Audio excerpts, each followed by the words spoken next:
হরে Krishna.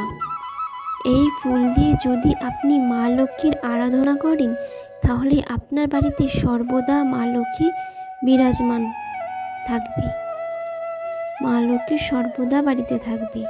Number 1, পদ্ম ফুল। মা লক্ষ্মীর পদ্ম ফুলের মধ্যেই বসে থাকেন। পদ্ম হলো মা লক্ষ্মীর প্রিয় ফুল। এটি বৃহস্পতিবার আর শুক্রবার মা লক্ষ্মীকে পদ্ম নিবেদন করলে অত্যন্ত তুষ্ট হন মা লক্ষ্মী। নাম্বার 2, পারিজাত ফুল।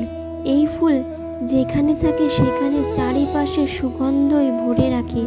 পারিজাত ফুল দিয়ে মা লক্ষ্মীর পুজো করলে অত্যন্ত প্রসন্ন হন মা লক্ষ্মী। 3 নাম্বার, কেতকী ফুল। কেতকী ফুল অনেক রকমের হয়, কিন্তু মা লক্ষ্মীর প্রিয় সাদা রঙের কেতকী ফুল। এই ফুল দিয়ে আরাধনা করলে সুখ সমৃদ্ধি বিরাজমান হয় বাড়িতে। যদি ভিডিওটি ভালো লাগে লাইক করে দেবেন। রাধে রাধে।